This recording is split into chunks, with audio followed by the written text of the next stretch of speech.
हमारी कहानी का मेन कैरेक्टर बाई किरान ये एक कल्टीवेटर है। कल्टीवेटर मतलब ऐसे लोग जो अपने लेवल को बढ़ाते हैं, कल्टीवेशन करके अलग अलग रेल में आगे बढ़ सकते हैं और आखिर में इमॉर्टल रेल में भी जाया जा सकता है। वैसे एक रेल को कल्टीवेट करने में नॉर्मली 1 मंथ लग जाता है, लेकिन हमारा मेन कैरेक्टर बाई किरान 3000 साल से कल्टीवेशन कर रहा है, वो भी की रिफाइनिंग रेल में, जो कि कल्टीवेशन करने का स्टार्ट वाला रेल में होता है। बाई किरान भाई 3000 साल से कल्टीवेशन करके आगे बढ़ने की कोशिश कर रहा है, लेकिन वो की रिफाइन रेल से आगे बढ़ ही नहीं पा रहा। लेकिन 3000 साल से लगातार कल्टीवेशन करने की वजह से बाई इतना ज्यादा स्ट्रॉन्ग हो गया है कि वो एक इमॉर्टल रेल के कल्टीवेटर को भी बहुत ही आसानी से हरा सकता है। कहानी की शुरुआत में हमें किंग मिंग सॉर्ड सेक्ट में दिखाया जाता है। मॉर्टल रेल में ये एक बहुत ही पुरानी और रिस्पेक्टेड कल्टीवेशन करने वाली जगह है। किरान भी यहीं पर रहता है। यहाँ कुछ स्टूडेंट साफ सफाई कर रहे होते हैं, लेकिन तभी अचानक से थंडर बीस्ट यहाँ पर अटैक कर देते हैं और यहाँ के सारे स्ट्रक्चर को बर्बाद कर रहे होते हैं। लेकिन तभी यहाँ पर किंग मिंग सॉर्ड सेक्ट का लीडर जुए युनजी आता है। जुए इन थंडर बीस्ट से कह रहा होता है कि उनकी यहाँ पर अटैक करने की हिम्मत कैसे हुई। थंडर बीस्ट जुए पे अटैक करते हैं, हालांकि वो पीछे हो जाता है, लेकिन तभी जुए देखता है कि भाई इन थंडर बीस्ट ने तो ये जगह तबाह कर दी है। ये देखने के बाद उसे बहुत ही ज्यादा गुस्सा आ जाता है। वो सबको इन बीस्ट को खत्म करने का ऑर्डर देता है। तभी हमें यहाँ पर एक बंदे को दिखाया जाता है जो कि ऊपर से मस्त से बैठ के यह सब तमाशा देख रहा होता है। हमें पता चलता है कि इसी बंदे ने उन बीस्ट को अटैक करने के लिए भेजा है। इसके बाद हमें बाई को दिखाया जाता है जो कि अपना कल्टीवेशन कर रहा होता है। बाई अपने ऑरा को रिलीज करता है, लेकिन हमें देखने को मिलता है कि इस बार भी वो आगे नहीं बढ़ पाया। अरे यार 3000 साल गुजर चुके हैं, तुम इमॉर्टल्स मुझे फाउंडेशन एस्टेब्लिशमेंट रेल में रीच करने के लिए हेल्प क्यों नहीं करती? हाँ, मैं आप लोगों को कितना वर्शिप करता हूँ, आप इमॉर्टल्स मुझे ऐसा अनदेखा नहीं कर सकते। तब यहाँ पर जमीन थर थर कांपने लगती है। बाई को लग रहा होता है कि इमॉर्टल्स को उस पर गुस्सा आ गया है। बाई उनसे माफी मांगने लगता है, लेकिन फिर से एक बार जमीन हिलती है। बाहर आके बाई देखता है कि नीचे हिल में तो फाइट चल रही है। यहाँ पर जुए बीस्ट से तगड़ी फाइट कर रहा होता है, लेकिन बीस्ट आते ही जा रहे होते हैं। तभी एक स्टूडेंट जुए से कहता है कि क्या मास्टर बाई को इन सब के बारे में बताया जाए, लेकिन जुए उसे नहीं कहता है। तभी एक बीस्ट टाइल्स पे आ जाता है। अबे ओए कमीने, बीस्ट वहाँ से हट जा, वो 300 साल पुरानी है, उन टाइल्स को ठीक नहीं किया जा सकता। लेकिन बीस्ट भाई उसे डैमेज कर ही देता है। जुए को ये देखने के बाद बहुत ही ज्यादा गुस्सा आ जाता है। स्टूडेंट कहता है कि अगर वो मास्टर बाई को नहीं बुलाते हैं तो यहाँ पर और भी ज्यादा डैमेज होगा। जुए देखता है कि स्टूडेंट सही कह रहा है। जुए इसे मास्टर बाई को बुलाने को कहता है। स्टूडेंट अपने स्वॉर्ड से उड़ते हुए बाई के पास जाने लगता है। ये देख के जुए परेशान हो जाता है। ओए ओए रुको, उड़ के मत जाओ, मैं मास्टर बाई की रिस्पेक्ट करता हूँ। बाई यहाँ पर उड़न खटोले से नीचे आ रहा होता है। हमें पता चलता है कि रिफाइनिंग स्टेज में उड़ नहीं सकते। स्वॉर्ड से उड़ने के लिए की रिफाइनिंग स्टेज से आगे कल्टीवेट करना पड़ता है, इसलिए बाई स्वॉर्ड से उड़ नहीं सकता। ये उड़न खटोला बाई हद से ज्यादा स्लोली नीचे जा रहा होता है। फाउंडेशन रेल में रीच करने के बाद मैं इस घटिया उड़न खटेलों को डिस्ट्रॉय कर दूंगा। तभी ये स्टूडेंट यहाँ बाई के साइड से निकलता है। उसने देख लिया होता है कि बाई तो नीचे ही जा रहे हैं। वो तुरंत उनके पास आता है। मास्टर बाई, हम सब ट्रबल में पड़ गए हैं, बहुत सारे बीस्ट हमारे सेक्ट पे अटैक कर चुके हैं, तो मास्टर जो ने आपकी हेल्प के लिए बुलाया है। हाँ मैं आ रहा हूँ, मैं रास्ते में ही हूँ। अरे बाप रे, प्लीज मुझे माफ कर दीजिए, मैं भूल गया था कि आप फाउंडेशन रेल में अभी तक पहुंचे नहीं हैं। बाई को यहाँ पर स्टूडेंट पे बहुत ही ज्यादा गुस्सा आ रहा होता है। बंदा कह रहा होता है कि क्यों ना बाई उसके स्वॉर्ड के साथ चले। बाई बंदे को अंदर बुलाता है, वो उसकी स्वॉर्ड को लेता है और नीचे जंप लगा देता है। बंदा यहाँ पर बेचारा फंस जाता है। अब उसे धीरे धीरे नीचे आना होगा। यहाँ पर नीचे हम देखते कि बीस्ट यहाँ से भाग जाते हैं और ये बंदा सामने आ जाता है। इसका नाम हुआंग फू है, ये डीमन सेक्ट से है। जुए उसे पूछता है कि वो यहाँ पर क्या कर रहा है। हमें पता चलता है कि हुआंग फू अभी इमॉर्टल टेस्ट को पास करके आया है। वो इनको यहाँ पर अपनी बॉडी फ्लेक्स कर रहा होता है। खैर इसका यहाँ पर आने का मेन कारण बाई से फाइट करना था, लेकिन जुए उसे बताता है कि बाई अभी कल्टीवेशन कर रहे हैं, ऐसे फालतू की फाइट करने के लिए उनके पास समय नहीं है। हुआंग फू जाके किसी और से फाइट कर ले। लेकिन हुआंग फू बताता है कि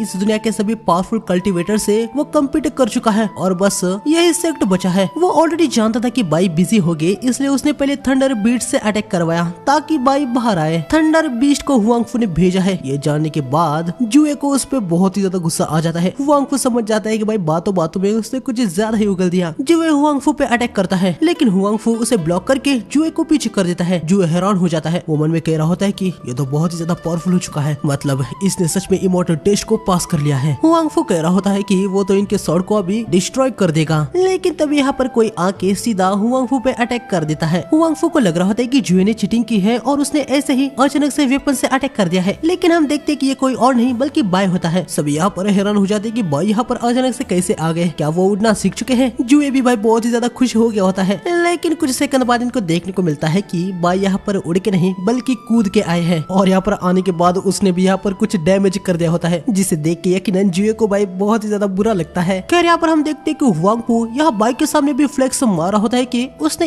इमॉर्टल टेस्ट को पास कर दिया है। वो बाई को अभी उससे फाइट करने के लिए चैलेंज करता है। क्या टाइम वेस्ट है यार, जा यहाँ से, मैं बिजी हूँ। अब तो तुम ग्रेट रियल्म में जा चुके हो ना, मेरे जैसे की रिफाइंग वाले से फाइट करके तुमको क्या मिलेगा। हाँ भाई यहाँ पर मन में कह रहा होता है कि यार ये डीमन भी अभी ग्रेट रियल्म को रीच कर चुके हैं। हुआंग फू बाई को रोकता है। अरे यार तुम यहाँ पर 3000 साल से कल्टीवेशन कर रहे हो और अभी भी रीच नहीं कर पाए, मुझे कोई भी जल्दी नहीं है, हम आराम से फाइट कर सकते हैं। ये सुनने के बाद बाई को गुस्सा आ जाता है। बाई हुआंग फू पे स्ट्राइक को मार देता है जिससे वो हवा में उड़ जाता है। बाई जंप लगा के उसके पास आता है और उस पे बहुत सारे स्लैशेस मारता है। हुआंग फू नीचे पटक जाता है। बाई उसके पास आता है। हुआंग फू जैसे तैसे बाई पे स्ट्राइक मारता है पर बाई उसे रोक देता है। फिर उसके बाद वो हुआंग फू को एक पाम मार देता है जिससे वो फिर से दूर पटक जाता है। जुए बाई यहाँ पर परेशान हो जाता है क्योंकि फाइट की वजह से यहाँ पर बहुत ही तबाही हो रही थी। आगे हम देखते हैं कि बाई ने यहाँ पर हुआंग फू को हरा दिया होता है। मेरा मेन गेट तबाह हो गया। जुए बाई बेहोशी हो जाता है। मिस्टर बाई हो ही नहीं सकता कि आप की रिफाइनिंग रियल में हो, मुझे लगता है कि आपने एक नया कल्टीवेशन रूल बना दिया है, क्या आप मुझे सिखा सकते हैं। हाँ बेवकूफी भरी बातें मत करो, मैं यहाँ की रिफाइनिंग रियल में उड़ नहीं सकता और अपनी लाइफ को बढ़ाने के लिए मुझे पिल्स खानी पड़ती है। मैं इन सबसे तंग आ चुका हूँ। अरे हाँ यार ये भी सच है, आपकी स्पिरिचुअल रूट वुड से है, इस वजह से आप जितनी चाहे उतनी पिल्स खा सकते हैं, लेकिन यकीनन मैं ऐसा नहीं कर सकता। कि ये अपना कल्टीवेशन करने के लिए जा रहा होता है लेकिन हुआंग फू उसे रोकता है। उसके साथ फाइट करने की वजह से वो बाई को एक गिफ्ट देने वाला होता है जो कि बाई के फाउंडेशन रियल में रीच करने के लिए एक सीक्रेट होता है। ये सुनते ही बाई बहुत ही ज्यादा एक्साइटेड हो जाता है और वो हुआंग फू को अपने साथ आने को कहता है। थोड़ी देर बाद हमें देखने को मिलता है कि हुआंग फू जब अपने टेस्ट करने के लिए गया था तो उसे एक पत्थर पे कुछ लिखा हुआ मिला जो कि उसे भी कुछ पता नहीं था कि क्या लिखा है। उसे जो लिखा था वो सब कुछ कॉपी कर दिया था और अभी वही चीज वो यहाँ पर बाई को दिखा देता है। लेकिन यहाँ पर बाई को भी कुछ समझ नहीं आ रहा होता है कि इस पर क्या लिखा है। वो हुआंग फू से पूछता है कि क्या हुआंग फू उसके साथ कोई मजाक कर रहा है। अगर उसे पता नहीं था कि इसमें क्या लिखा है तो वो उसे एक सीक्रेट कैसे कह सकता है। हुआंग फू बताता है कि ट्रैवल करके जब वो यहाँ पर आ रहा था तो वो ब्लेसनेस सेक्ट के सू जियांगजुए के पास भी गया था। जियांगजुए ने उसे बताया था कि उसमें रियल्म का कुछ सीक्रेट है और ये भी कहा था कि इसे बाई को देना है। जियांगजुए बाई की काफी अच्छी फ्रेंड होती है। अगर उसने कहा है कि इसमें रियल्म के बारे में कुछ सीक्रेट है तो अभी बाई को हुआंग फू पे जरा सा भरोसा आ जाता है। बाई जुए से इस कॉपी को ट्रांसलेट करने को कह रहा होता है लेकिन हम देखते कि जुए कितना डैमेज हुआ है वो सब कुछ गिन रहा था। बाई बड़े गुस्से से हुआंग फू की तरफ देखने लगता है। हुआंग फू कहने लगता है कि जितना भी डैमेज हुआ है वो सबकी भरपाई कर देगा। ये सुनते ही जुए तुरंत अपना काम करने के लिए रेडी हो जाता है। बाई जुए को कुछ हर्ब्स पिलाने को कहता है। अगर रात को हम देखते कि जुए गॉड्स को वर्शिप कर रहा होता है कि इस बार तो उसे कल्टीवेशन कर दिया जाए। तभी हम देखते कि यहाँ पर कुछ स्मोक होता है। यहाँ पर हेडेस रियल्म से जुएलिंग आया होता है। ये एक घोष होता है, इसका काम यकीनन डेड इंसानों की सोल को लेने का होता है। बाई 3000 साल से एक पिल को खा के जिंदा है, हालांकि उसे हर 50 साल में पिल को खाना पड़ता है और आखिरी बार उसे पिल खाए हुए 50 साल होने वाले थे। यानी बाई के नेक्स्ट पिल खाने का समय आ गया होता है और उसने अपनी पिल खाई नहीं है। जुए चाहे तो बाई को अभी अपने साथ ले जा सकता है। वैसे इन दोनों की आपस में काफी जान पहचान है। बाई 3000 साल हो चुके हैं, तुम्हें अपना ये पागलपना भी छोड़ देना चाहिए, तुम अभी आगे नहीं बढ़ सकते। जुएलिन मुझे अपने आप पे पूरा भरोसा है, मैं जरूर आगे जाके ही रहूंगा, मैं हार मानने के लिए बिल्कुल भी तैयार नहीं हूँ। चलो अभी तुम्हें यहाँ से जाना चाहिए। बाई जुएलिन को यहाँ से निकल रहा होता है। वो कहता है कि अभी उसके कल्टीवेशन करने का टाइम आ चुका है, लेकिन जुए कहता है कि ये सब कुछ यूजलेस है। ये सुनने के बाद बाई को थोड़ा सा गुस्सा आ जाता है। मुझे खुद पे यकीन है, मैंने कहा ना, अब यहाँ से निकलो। अच्छा ऐसी बात है क्या, तो चलो हम हमेशा की तरह बेट लगाते हैं, अगर मैं जीता तो तुम मेरे साथ आओगे। जुए बाई पे लगातार अटैक कर रहा होता है लेकिन बाई सारे अटैक को डॉज कर रहा था। बाई जुए से कह रहा होता है कि यार मुझे बस एक आखिरी मौका दे दो, ये तुम्हारी भी गलती है कि तुमने मुझे पिल खत्म हो गई है इसके बारे में बताया नहीं, और यार मैं कहाँ से बताऊँ। हाँ बाई पाम मार के जुए को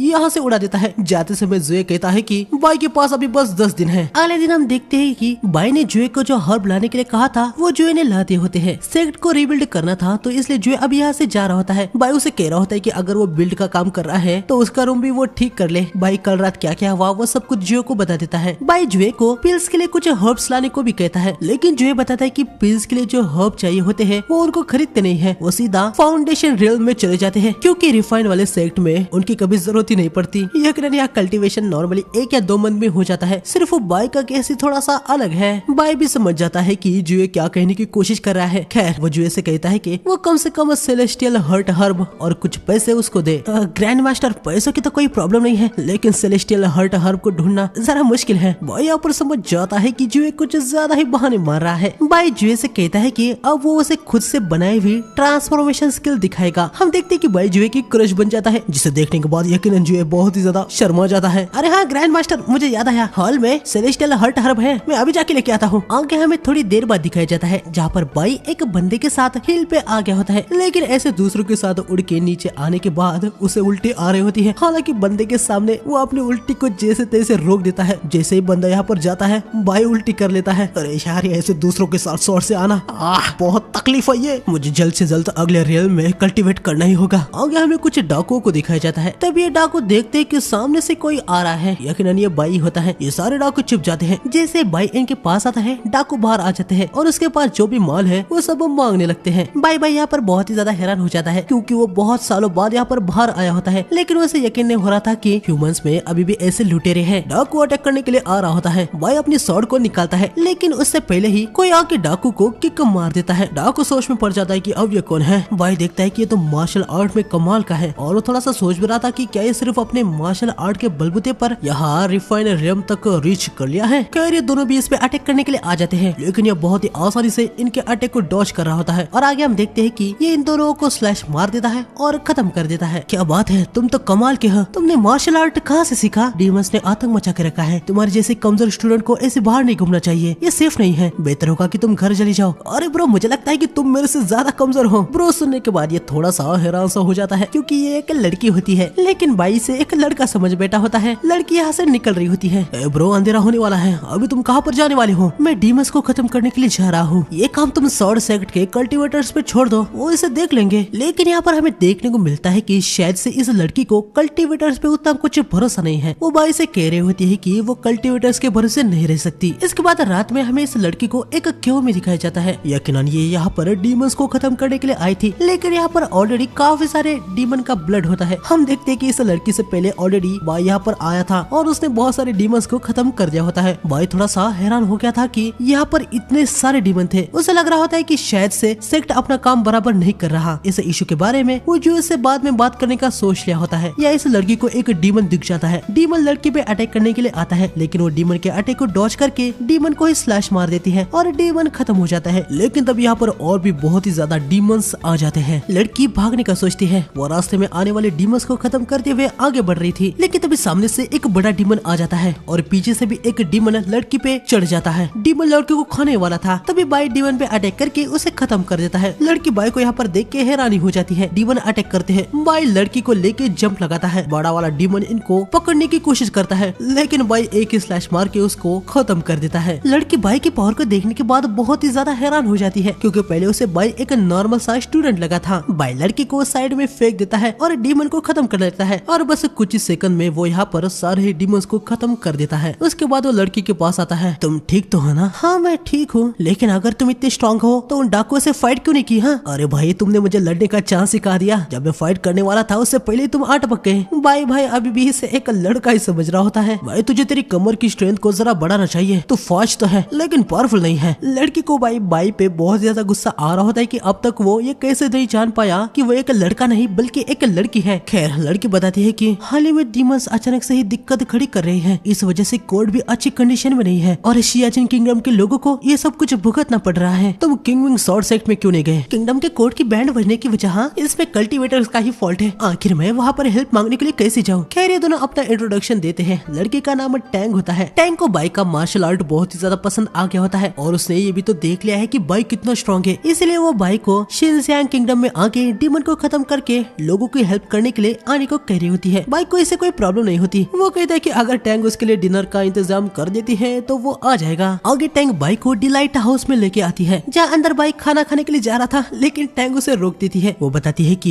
ये डिलाइट हाउस विचेस से भरा हुआ है, यहाँ पर खाने में जहर हो सकता है। लेकिन बाई उसे समझाने की कोशिश कर रहा होता है कि ऐसा कुछ भी नहीं है, लेकिन टैंग फिर से बाई को रोक देती है। क्या तुम्हें पता है अचानक से ही शिंग जिया किंगडम के किंग को डिलाइट हाउस के ओनर जिया जुंग से शादी करने का मन हो रहा है। मुझे उस पे कोई भी भरोसा नहीं है। साथ ही यहाँ पर आने का मेरा कारण ये है कि ये जो डीमंस ने अचानक से आतंक मचा रखा है, इसके पीछे कोई और नहीं बल्कि जियांग जुए हो सकती है। अब बाई को बाई जियांग जुए कौन है ये तो पता ही है। जियांग जुए बाई की फ्रेंड ही होती है। बाई टैंग को समझा रहा होता है कि इसके पीछे जुए नहीं हो सकती। तभी जुए यहाँ पर आ जाते हैं और यकीनन वो यहाँ पर बाई को पहचान लेती है। आगे बाई टैंग और जुए को एक दूसरे से इंट्रोड्यूस करवाता है और बताता है कि जुए ब्लेस्ड सेक्ट की लीडर है। भले वो डीमन सेक्ट को बिलोंग करती है, पर वो एक नोबल है। अगर वो चाहे तो एक क्या 100 किंगडम को भी अपनी पावर से जीत सकती है। वो इतनी पावरफुल है। बाई जुए को टैंग के बारे में बताता है कि आज उसने उसकी जान बचाई है और उसे गलतफहमी हो गई थी कि शैंग जुआ किंगडम में हाल ही में होने वाले डीमन अटैक के पीछे जुए है। इस डीमन वाले कांड के बारे में मुझे ऑलरेडी पता है। डीमंस को डिस्ट्रीब्यूट करके मुझे फंसाने की कोई कोशिश कर रहा है और इसके पीछे कौन है इसका पता लगाने के लिए मैंने ऑलरेडी किसी को भेज दिया है। बाई टैंक को समझाता है कि अगर जुए को किंगडम चाहिए होता तो वो सीधा किंग को खत्म करके उसे हत्या लेती। उसे ऐसे डीमन जैसे कांड करने की कोई जरूरत है ही नहीं। ये सब जानने के बाद टैंक को भी यहाँ पर भरोसा हो जाता है कि जुए कल्प्रिट नहीं है और आगे वो यहाँ से चली जाती है। बाई जुए से पूछता है, क्या तुम्हें पता चल चुका है कि आखिर इसके पीछे कौन है? इसके पीछे और कोई नहीं बल्कि इमॉर्टल डीमन और हेडेस रेल्म है। और अब जबकि तुम यहाँ पर आ गए हो तो आगे क्या करना है ये सब कुछ मैं तुम पे छोड़ देती हूँ। इसके बाद हमें अगले दिन दिखाया जाता है जहाँ पर बाई एक शॉप से लॉन्गेविटी हर्ब्स को लेने के लिए आया था, लेकिन यहाँ शॉप के ओनर से बाई को पता चलता है कि हर्ब्स तो खत्म हो चुके हैं। हाँ, ये कैसे हो सकता है? ये काफी बड़ी स्टोरी है। हाल ही में कुछ ऑफिसर्स आए थे और वो सारे हर्ब्स को खरीद के ले गए। अब ये जरा से भी हर्ब नहीं बचे हैं। तभी हम देखते कि यहाँ पर दो ऑफिसर्स आते हैं। अरे यार, वो ली फैमिली से जो लड़का है वो बहुत ही कमजोर है। अगर वह सेरेमनी में बेहोश हो गया तो नहीं हम ये अफोर्ड नहीं कर सकते। शॉप ओनर, क्या तुम्हारी फैमिली में कोई लड़का है? अरे सरकार, आप तो हमेशा ही मेरी शॉप से मेडिसिन खरीदते हैं। आपने तो देखा ही है, यहाँ पर बस मैं और मेरी वाइफ रहते हैं। ये ऑफिसर यहाँ से निकल रहे होते हैं। वो किसी और फैमिली से लड़का लेने का ट्राई करने वाले होते हैं। तभी एक लड़का उनको पकड़ लेता है और उससे कह रहा होता है कि मुझे बहुत ही ज्यादा भूख लगी है, कल रात से मैंने कुछ भी नहीं खाया। ये लड़का कोई और नहीं बल्कि बाई होता है। उसने अपने आप को ट्रांसफॉर्म कर दिया होता है। तुम्हारी फैमिली कहाँ है? यहाँ मेरी कोई भी फैमिली नहीं है, मैं एक भिखारी हूँ। ये सुनने के बाद ये दोनों ही बहुत ही ज्यादा खुश हो जाते हैं।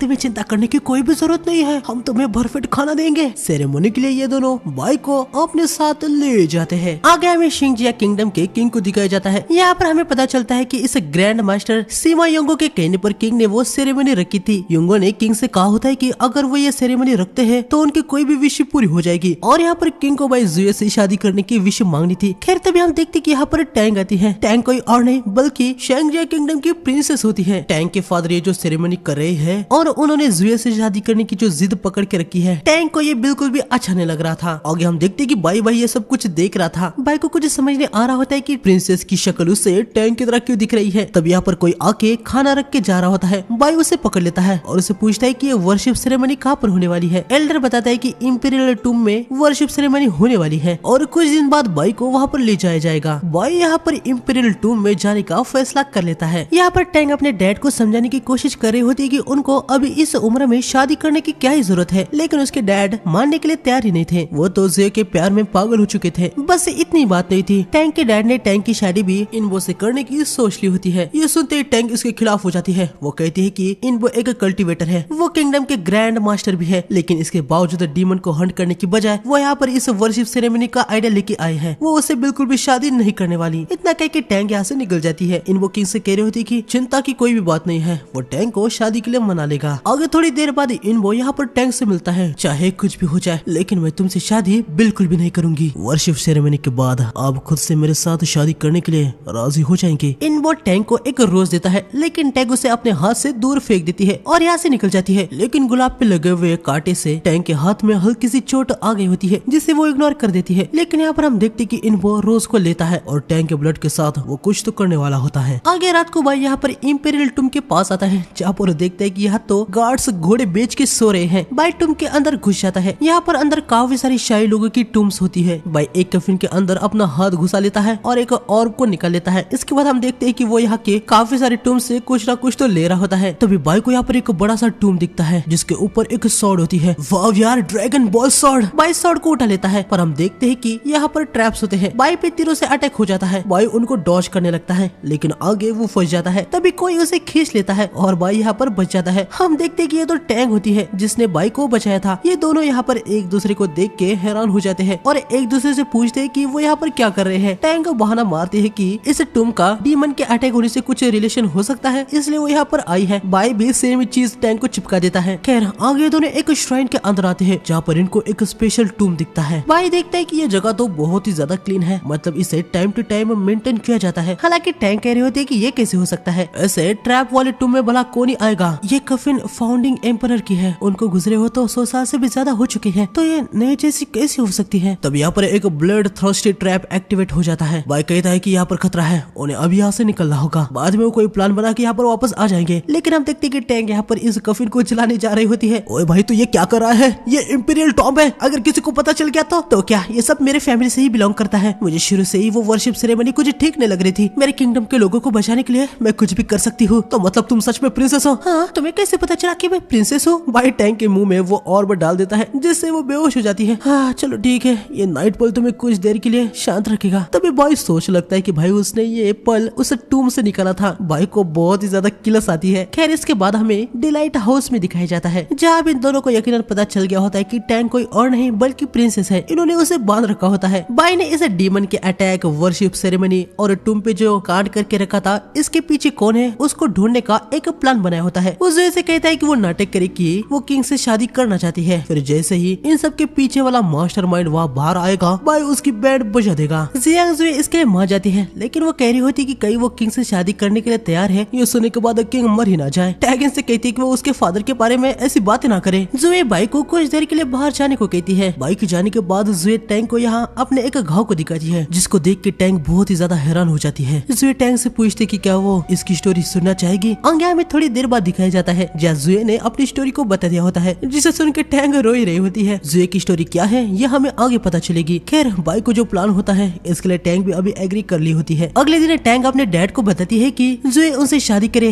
इसलिए उसने जुए को मना लिया है। हालांकि इस बात को वो किसी को भी ना बताए, ग्रैंड मास्टर को भी नहीं। ये सुन के तो बाई किंग इतने खुश हो जाती है कि वो खुद को संभाल ही नहीं पाते। टैंक मन में कहती है कि अच्छा वाह, ये बात तो मैंने बताई, अगर इसी सीधा जुए के मुंह से सुनते तो मर ही जाते। आगे टैंक अपने डैड से कहती है कि उसकी और एक रिक्वेस्ट है, वो टैंक की शादी अपने मर्जी से किसी से भी नहीं करवा सकते। उसको किससे शादी करनी है ये उसका डिसीजन होगा। अगर उसके डैड इस बात को प्रॉमिस नहीं करते हैं तो वह जुए को किंगडम छोड़ के जाने के लिए मना लेगी। किंग कहते हैं कि वो टैंक की बात से एग्री है, अब वो बड़ी हो चुकी है, उसको किससे शादी करनी है ये उसकी मर्जी होगी। आगे रात को हम देखते हैं जहाँ जुए यहाँ कासल में आ गई होती है। कल ही सेरेमनी होती है, इसलिए जुए यहाँ पर तैयार हो रही होती है। तभी टैंक उसके घाव देखती है। हमें हल्का सा पास्ट का सीन दिखाया जाता है जहाँ जुए ने टैंक को अपने पास्ट के बारे में बताया था। जुए बताती है कि उसकी मॉम एक ह्यूमन और उसके फादर एक डीमन है। 1000 साल पहले ह्यूमन और डीमन के बीच में एक वॉर था, तब मॉर्टल वर्ल्ड केओस में था। डीमन किंग तब बस एक डीमन आर्मी का वॉरियर था। ह्यूमन के खिलाफ बैटल में जीतने के बाद उसने जुए के मॉम के साथ जबरदस्ती की, उसी से ही जुए पैदा हो गई। डीमन ने अपनी बेटी के साथ उसकी मॉम को भी मार दिया, लेकिन उस हादसे में जुए की मॉम ने अपनी जान देके जुए को बचा लिया। लेकिन डीमन को इसका पता नहीं चला। भले ही जुए की मॉम एक ह्यूमन थी, लेकिन डीमन का ब्लड भी उसके अंदर था। इस वजह से उसके अंदर डीमन की पावर्स भी आ गई। इसलिए डीमन किंग जुए को वापस लेना चाहता है। उसने डीमंस को भेज के ऐसा दिखाया कि जुए ने उनको भेजा है ताकि ह्यूमंस का जुए के ऊपर हेड पड़े और उसे फोर्सफुली डीमन किंग के पास भेज दिया जाए। डीमंस और ह्यूमन के वार के बाद मैंने किसी भी डीमंस को कभी भी ह्यूमन वर्ल्ड पे वार करने नहीं दिया। अगर मैंने होती तो अब तक फिर से ह्यूमन वर्ल्ड 1000 साल पहले की तरह केओस में होता। ये सब जानने के बाद टैंक को रियलाइज होता है कि जुए कितनी अच्छी है। मैं अभी जाके सबको बता देती हूँ कि आप इनोसेंट है। नहीं, ये करने की कोई भी जरूरत नहीं है। मेरा इनोसेंस प्रूव करने का बस एक ही रास्ता है, हमें पता लगाना है कि इस डीमन केओस के पीछे या ह्यूमन वर्ल्ड में आखिर कौन है। आगे हमें इंगो को दिखाया जाता है। एक बंदा आके उसे बताता है कि वर्शिप सेरेमनी की तैयारी हो चुकी है। ये सुनने के बाद इंगो बहुत ही ज्यादा खुश हो रहा होता है। आगे हमें उसी बंदे को यहाँ टूम में दिखाया जाता है। यहाँ पर हम देखते हैं कि सेरेमनी के लिए इन्होंने जिन बच्चों को पकड़ा था उनको एक पिल देके यहाँ पर बेहोश कर दिया होता है। ये लोग अभी बिना चिंता के यहाँ से निकल जाते हैं, लेकिन तभी यहाँ पर बाई उठ जाता है और वो सारे बच्चों को भी उठा देता है। अगले दिन सेरेमनी होती है। किंग भाई यहाँ पर बहुत ही ज्यादा एक्साइटेड हो गया था। इनको सेरेमनी स्टार्ट करता है, लेकिन सभी देखते हैं कि भाई बच्चे तो यहाँ पर है ही नहीं। इन लोगों को कुछ समझ नहीं आ रहा होता है कि बच्चे कहाँ पर गए। तभी सारे बच्चे यहाँ पर मस्त से डांस करते हुए आते हैं और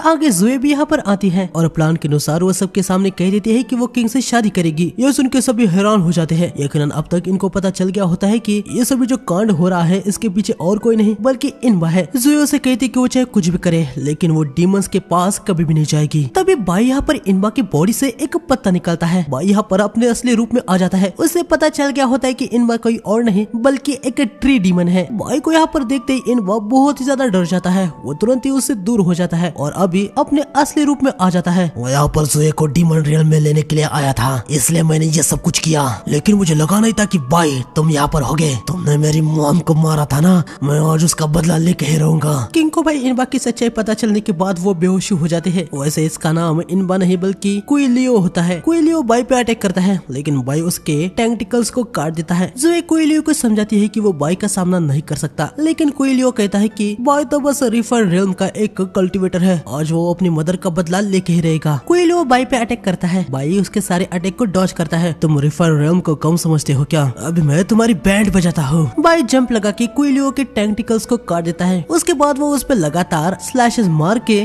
उसके बॉडी से यहाँ पर फर्नीचर बनाता है। हम देखते हैं कि आखिर में भाई ने लियो को एक चेयर बना दिया होता है। भाई क्यों लियो से पूछते कि क्या एम्परर के टूम में ब्लड थर्स्टी एरे को तुमने अरेंज किया है? इसका मतलब उस दिन सच में तुम्हें थे। खैर तुम्हें तो पता ही होगा, Xinjiang kingdom dragon blood line का है। ओल्ड एम्परर रिजरेक्ट होना चाहते थे और एरे की तैयारी उन्होंने ऑलरेडी की थी। अपने लोगों को सैक्रिफाइस करके वो खुद को रिजरेक्ट करना चाहता है। देखा जुए, ये ह्यूमन डीमन से कुछ अलग नहीं है। अभी भी तुम इनकी हेल्प करना चाहती हो? सदियों से ह्यूमन और डीमन के बीच में जो वॉर चल रहा है, मैं बस उसे बंद करना चाहती हूँ। ये वॉर ही वजह है जिससे बहुत सारे मासूम मारे जाते हैं। लेकिन कोएलियो को भाई इससे कुछ भी लेना देना नहीं था। वो यहाँ पर जो करने के लिए आया था वो कर ही देता है। तुम्हें क्या लगता है कि सिर्फ बच्चों का सैक्रिफाइस एक अकेला रास्ता है जिससे ब्लड एरे को एक्टिवेट किया जा सकता है? हम देखते कि कोएलियो उसी रोज को समन करता है जिसमें उसने टैंक के ब्लड को लिया था। हमें पता चलता है कि टैंक का ब्लड वो भी ब्लड थर्स्टी एरे को एक्टिवेट कर सकता है। कोएलियो यहाँ पर टैंक के ब्लड से ब्लड थर्स्टी एरे को एक्टिवेट कर देता है। यहाँ पे सारे नॉर्मल लोगों पे उसका असर होने लगता है। ये दोनों टैंक के पास आ जाते हैं। मेरे ब्लड से ये एक्टिवेट हुआ है, इसका मतलब ये है कि मेरे अंदर ड्रैगन बॉल ब्लड है। बाय प्लान बी को एक्टिवेट करो। बाय टूम के ऊपर वाले हिस्से को तोड़ देता है। सिर्फ ड्रैगन ब्लड वाला ही अंदर जा सकता है, इसलिए टैंक अंदर चली जाती है। इन लोगों ने भाई सिंपल प्लान बनाया था कि भाई बच्चों को बचाएगा, एरे एक्टिवेट नहीं होगा और कल्प्रिट को पकड़ा जाएगा। लेकिन यहाँ पर पास्ट में भी टैंक ने कहा था कि अगर ये कोई रास्ता काम नहीं करेगा और एरे एक्टिवेट हो जाता है तो वो लोग क्या करेंगे। भाई ने बताया था कि अगर ऐसा होता है तो पहले उनको एरे को तोड़ना होगा, जो कि सिर्फ ड्रैगन ब्लड वाला ही कर सकता है। अभी इनको कंफर्म नहीं था कि टैंक के पास ड्रैगन बॉल ब्लड है। खैर अभी प्रेजेंट में इनको पता चले गया है कि टैंक अंदर जा सकती है, इसलिए वो अंदर जा चुकी होती है। रिजरेक्ट होने के बाद एरे यूजर वाला 100 माइल के अंडर के पीपल को अफेक्ट करता है, उनको वो डैमेज भी करता है। टैंक को यहाँ पर अपने ब्लड से रिजरेक्ट हुए ओल्ड एम्परर को दूसरे से डिस्कनेक्ट करना होगा, इससे एरे बंद हो जाएगा, फिर आगे बाय अंदर आ सकता है। यहाँ पर अंदर हम देखते हैं कि टैंक के ग्रैंडफादर यानी ओल्ड एम्परर रिजरेक्ट हो गए होते हैं। टैंक को उन पे बहुत ज्यादा गुस्सा आ गया होता है कि उन्होंने अपने आप को रिजरेक्ट करने के लिए डीमन से ह्यूमन को मरवा दिया। हालांकि यहाँ पर ओल्ड एम्परर को इससे कोई भी घंटा फर्क नहीं पड़ रहा होता। वो अपनी ग्रैंड डॉटर से कह रहा होता है कि उनके लिए वो बस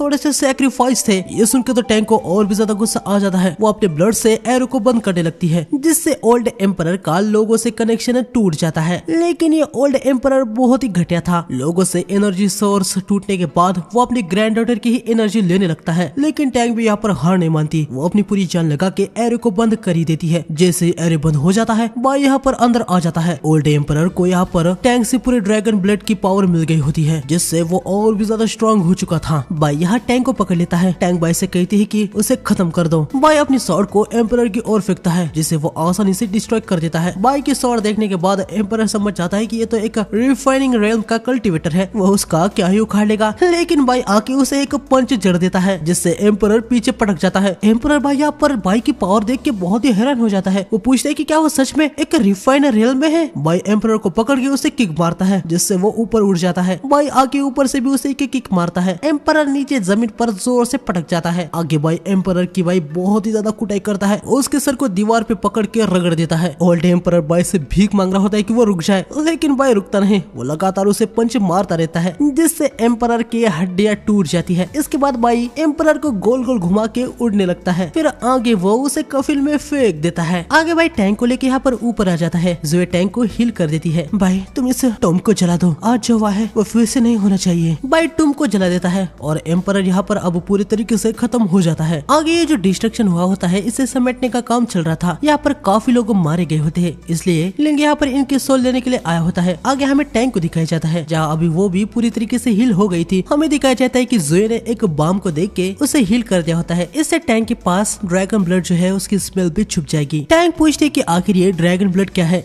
जोए बताती है कि कहानी के अनुसार गॉडेस और इमोर्टल ड्रैगन ने गॉडेस से इमोर्टल ड्रैगन डॉटर को जन्म दिया। वो कल्टीवेशन में बहुत ही ज्यादा टैलेंटेड थी। उसका ब्लड ड्रैगन ब्लड है। कहा जाता है कि कल्टीवेशन के लिए ये ब्लड बहुत ही ज्यादा सुपेरियर है। टैंक पूछती कि तो क्या वो एक गॉडेस इमोर्टल ड्रैगन की वंशज है। जोए बताती है कि इसके बारे में उसे भी पता नहीं है, लेकिन टैंक का ब्लड बहुत ही ज्यादा स्पेशल है, इसलिए उसको इसे सीक्रेट रखना होगा, वरना वो डेंजर में पड़ सकती है। आगे टैंक जोए से पूछती कि भाई इतना पावरफुल कैसे है, क्या वो सच में रिफाइनिंग रेल में है। जोए बताती है कि बाय का रिफाइनिंग अलग है। बाय किंगविंग स्वॉर्ड सेक्ट का ग्रैंड मास्टर है, वो वहाँ पर 3000 साल से स्टक हुआ है। ये सुनने के बाद टैंक बहुत ही ज्यादा हैरान हो जाती है। आगे जोए बताती है कि स्वॉर्ड सेक्ट में सारे स्वॉर्ड मास्टर बाय की रिस्पेक्ट करते हैं। अगर वो नहीं होता तो कल्टीवेशन रेल्म केओस में होता। जोए से यह सब कुछ जानने के बाद बाद यहाँ प्रेजेंट में टैंग ने सोच लिया होता है कि भाई अब तो वो बाई के अंडर ट्रेन होगी। आगे हमें हेडेस रेल्म में दिखाया जाता है जहाँ पर ओल्ड एम्परर की सोल जा रही होती है। बाई भी यहाँ पर आया होता है। ली बाई से कह रहा होता है कि भाई अब तू भी मर जा और फिर से उनकी तरह रीइंकार्नेट हो जा, लेकिन भाई इसके लिए मना कर देता है। मैं इस बार रिफाइनिंग रेल्म को कल्टीवेट कर ही दूंगा, तू देख ले। अबे जा बे, किसको बता रहा है, हर बार तू यही कहता है, लेकिन आज तक ऐसा कभी भी नहीं हुआ। खैर मैंने जो तुझे 10 दिन दिए थे उनमें से बस 2 ही दिन बाकी है। 2 दिन के अंदर तुझे पिल को लेना होगा वरना तू मर जाएगा, समझा। इतना कह के लिंग यहाँ से निकल जाता है। आगे हम देखते हैं कि यहाँ पर टैंग बाई के पास आई होती है और उसे कहते हैं कि मेरे मास्टर प्लीज मेरे सम्मान को एक्सेप्ट कीजिए। टैंग ने उसे मास्टर कहा होता है, इससे बाई हैरानी हो जाता है। अगले दिन हमें बाई को महल में दिखाया जाता है जहाँ सबको बचाने के लिए किंग उसका बहुत ही ज्यादा शुक्रिया कर रहे होते हैं। टैंग ने ऑलरेडी अपने डैड को बताया होता है कि वो बाई के अंडर ट्रेन होना चाहती है, तो किंग बाई से कह रहे होते हैं कि वो टैंग का ख्याल रखे, लेकिन बाई इस बात के लिए मना कर देता है। खैर किंग कह रहे होते हैं कि उन्होंने जीत की खुशी में यहाँ पर दावत रखी है, तो बाकी सब बातें वो बाद में करेंगे। चलो पहले खाना खाया जाए। खाना वगैरह खाने के बाद हम देखते कि टैंग बाई बहुत ही ज्यादा नशे में सो गई होती है। बाई उसे कहता है कि टैंग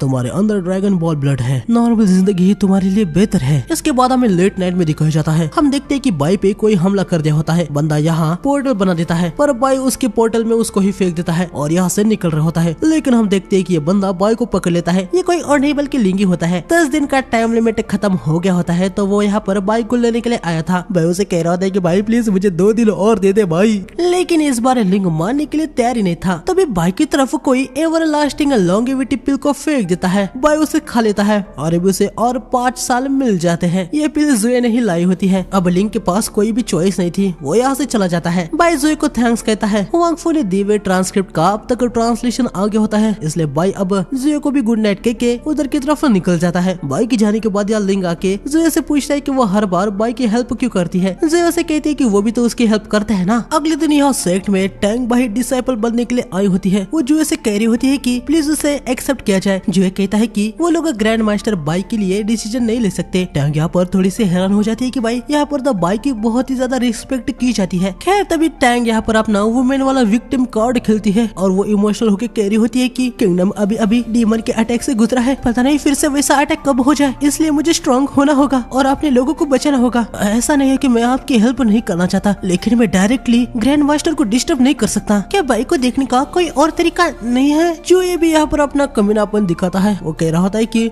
हमें ग्रैंड मास्टर को माउंटेन पे पिल्स को भेजते रहना पड़ता है। हालांकि हाल ही में यहाँ सेक्ट में थंडर वुल्फ ने अटैक कर दिया था, जिससे सारा सप्लाई खत्म हो गया, इसलिए ग्रैंड मास्टर को खुद नीचे जाके होप्स को ढूंढना पड़ता है। हमारे जैसे कल्टिवेटर्स ज्यादा लोगों के बीच में नहीं रहते ना, तो हमारे पास पैसे कमाने के लिए बहुत ही कम रास्ते हैं। अभी हम ऐसे ग्रैंड मास्टर को खाली हाथ कैसे मिलने के लिए जा सकते हैं? ये अच्छा नहीं लगता ना। जो ये भाई इनडायरेक्टली टैंग से पैसे मांग रहा होता है और एक दिन टैंग एक प्रिंसेस है तो उसके पास पैसों की कोई कमी नहीं होती। वो तुरंत जुए से कह रही होती है कि वो इनको 10,000 सिल्वर देगी। ये सुनने के बाद जुए भाई बहुत ही ज्यादा खुश हो जाता है। अगले दिन हम देखते हैं कि जुए टैंग को यहाँ बाई के पास लेके आ जाता है, जहाँ पर यकीनन टैंग बाई से कह रही होती है कि वो टैंग को अपना डिसाइपल बना ले। बाई पूछता है कि ये सेक्ट के एल्डर्स यहाँ पर क्या कर रहे हैं। सभी बहाना मार रहे होते हैं कि वो बाई के लिए कुछ लेके आए हैं। बाई को बहुत ही ज्यादा गुस्सा आता है, वो सभी एल्डर्स को यहाँ से भगा देता है। टैंग बाई से कह रही होती है कि वो ये सब क्या कर रहा है, उसने अपने पैसों से ये सब खरीदा है। ये सुनने के बाद बाई समझ जाता है कि जुए टैंग को यहाँ तक कैसे लेके आया। भाई ये जुए भयानक पैसों का लालची है। जुए भाई फटाक से सब्जेक्ट बदलता है और बताता है कि वांग फू ने जो स्क्रिप्चर्स लाए थे उनका थोड़ा सा ट्रांसलेशन आ गया है। ये सुन के बाई तुरंत उसको देखने लगता है। जुए भी देख रहा होता है। बाई उसे कहता है कि वो अब यहाँ पर क्या कर रहा है, उसका काम हो चुका है। जुए बाई से विदा लेके यहाँ से निकल जाता है, लेकिन वो टैंक को यहीं पर छोड़ देता है। बाई उसे कह रहा होता है कि ओए इसको नीचे खोल ले जाएगा, लेकिन जुए तब तक यहाँ से निकल चुका होता है। आगे रात हो गई होती है। टैंग अभी भी यहीं पर थी। बाई स्क्रिप्चर्स को समझने की कोशिश कर रहा होता है, लेकिन उसे कुछ समझ नहीं आ रहा था। तभी टैंग बाई के पास आती है और हम देखते हैं कि टैंग समझ पा रही होती है कि इसमें क्या लिखा है। ये देख के बाई हैरान हो जाता है। वो पूछता है कि क्या टैंग इसे पढ़ पा रही है? किंगडम के स्क्रॉल रूम में ऐसे काफी सारे स्क्रिप्चर्स पड़े हुए हैं, बचपन से ही मैंने उनको पढ़ना सीख लिया था।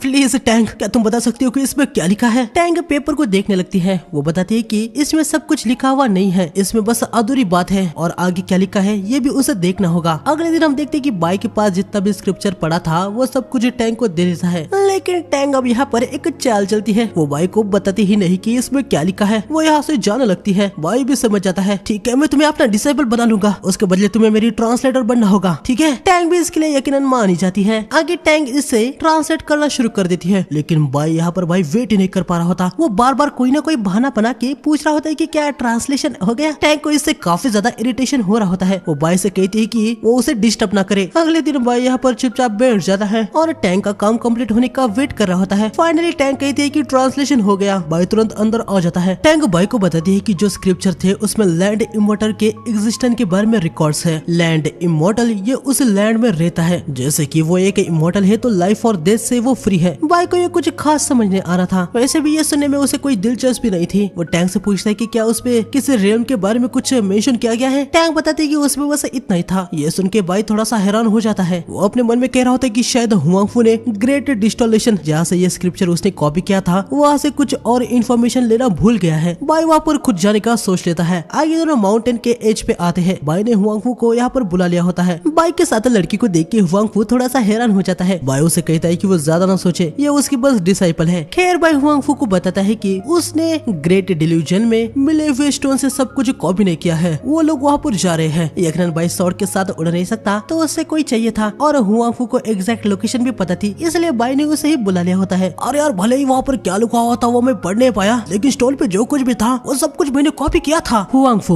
उस स्टोन पे लैंड इमोर्टल के बारे में मेंशन किया गया है और डिमोनिक कल्टीवेशन वाले इमोर्टलिटी को अचीव नहीं कर सकते। क्या पता शायद वहाँ पर कुछ ऐसा हो जिससे तुम भी इमोर्टलिटी को अचीव कर पाओ। ये सुनते ही हुआंगफू बहुत ही ज्यादा एक्साइटेड हो जाता है और तुरंत उधर की तरफ निकलने के लिए तैयार हो जाता है। ये तीनों उधर की तरफ निकल पड़ते हैं। काफी लंबा सफर तय करने के बाद आखिर में ये लोग वहाँ पर आ जाते हैं जहाँ पर हुआंगफू को वो स्टोन दिखा था, लेकिन अभी इनको यहाँ पर वो स्टोन दिखता ही नहीं। तभी टैंक को यहाँ पर कुछ दिखता है। वो उसे बहुत ही ज्यादा क्यूट लग रहा होता है। भाई तुरंत टैंक के पास आता है और हम देखते कि भाई ये तो एक क्रैब मॉन्स्टर होता है। भाई टैंक को उसे दूर कर देता है और हुआंगफू उसे खत्म कर देता है। हालांकि टैंक को थोड़ी सी चोट आ ही गई होती है। भाई उसे हील कर देता है, लेकिन उसके ब्लड का एक बूंद नीचे गिर जाता है और यकीनन टैंक का ब्लड ड्रैगन बॉल ब्लड है। तो यहाँ पर कुछ होने लगता है। हम देखते कि ये स्टोन यहाँ पर बाहर आ जाता है। भाई ये वही स्टोन है, लेकिन इस बार ये कुछ ज्यादा ही बड़ा लग रहा है। यानी हुआंगफू को पहले बस आधा स्टोन दिखा था, यानी उसने बस आधी ही इन्फॉर्मेशन लाई थी। भाई टैंक को इसे पढ़ने को कहता है। टैंक स्टोन को टच करती है। उसके हाथ पे अभी भी उसका ब्लड होता है। जैसे ब्लड स्टोन के कांटेक्ट में आता है यहाँ पर जमीन थर थर कांपने लगती है। ये तीनों तुरंत पीछे हट जाते हैं। आगे हम देखते कि यहाँ पर तो एक सिटी जमीन के अंदर से ऊपर आ जाती है। इनको कुछ समझ नहीं आ रहा होता है कि आखिर ये क्या है। भाई कहता है कि चलो अंदर चलते हैं। यहाँ अंदर इन सबको कुछ अजीबी भूतिया जैसी आवाज आने लगती है, जिससे हुआंगफू को डर लग रहा था। अबे तुम्हें शर्म आनी चाहिए, तुम डीमन सेक्ट के हो और ऐसी चीजों से डर रहे हो। टैंक तो भाई यहाँ पर हुआंगफू के पीठ पर ही बैठ जाती है। वो बताती है कि स्टोन पे उसे पढ़ा था कि लैंड इमोर्टल के पास स्पेशल स्किल्स है। भाई उसे पूछता है कि क्या उसे कुछ रियल्म के बारे में पढ़ा, लेकिन वो बताती है कि उसे टाइम ही नहीं मिला, वो सब कुछ देख नहीं पाई। खैर भाई और भी ज्यादा अंदर जा रहा होता है। उसे लग रहा था कि शायद से अंदर उसे कुछ क्लू मिल जाए, लेकिन तब यहाँ का वेदर चेंज हो जाता है और अचानक से सामने से एक बेल बजने लगती है। भाई ये जगह हमारी स्पिरिचुअल एनर्जी को खींच रही है, तुम जरा फोकस करो और बेल की आवाज को मत सुनो। लेकिन तभी भाई देखता है कि टैंक तो हुआंगफू के पीठ पर है ही नहीं। ये दोनों देखते हैं कि टैंक आगे जा रही है। भाई टैंक के पास आता है। वो देखता है कि टैंक इस बेल की आवाज से हिप्नोटाइज हो चुकी है और अभी वो बाई की कोई बात नहीं सुन पा रही। बाई अपनी स्वॉर्ड को निकाल के उससे साउंड प्रोड्यूस करता है, जिससे बेल वाले साउंड का इफेक्ट स्टॉप हो जाता है। टैंक नॉर्मल हो गई होती है, हालांकि वो बेहोश हो जाती है। आगे तीनों बाहर आ जाते हैं। बाहर आने के बाद बाई टैंक को हुआंगफू के पास देता है और उसे कहता है कि वो टैंक को लेके यहाँ से दूर चला जाए। वो स्टोन पे जो कुछ भी लिखा है उसे फटाक से कॉपी कर लेगा। हुआंगफू टैंक को लेके यहाँ से निकल जाता है। आगे बाई यहाँ पर फटाफट स्टोन पे जो लिखा होता है वो लिखने लगता है, लेकिन तभी ये स्टोन वापस नीचे जा रहा होता है और वो भी काफी तेजी से। बाई अपनी लिखने की स्पीड को बढ़ाता है और सब कुछ लिख लेता है। फिर हुआंगफू के पास आ जाता है। ये ठीक तो है ना? हाँ ये ठीक है, बस इसकी स्पिरिचुअल एनर्जी ड्रेन हो गई है। ये लोग सेक्ट की तरफ निकल जाते हैं। तभी हम देखते हैं कि यहाँ पर एक मैजिक सर्कल बन जाता है, जिसमें से रेड ऑर्ब निकलता है। आगे हमें सेक्ट में दिखाया जाता है, जहाँ पर बाई ने टैंक के अंदर स्पिरिचुअल एनर्जी डाल दी होती है। अभी वो सो रही होती है। बाई ने स्टोन से जो लिखा था वो स्क्रॉल जुए को वो दे देता है। जब तक टैंक ठीक नहीं होती तब तक बाई ने जुए से कहा होता है कि वो इस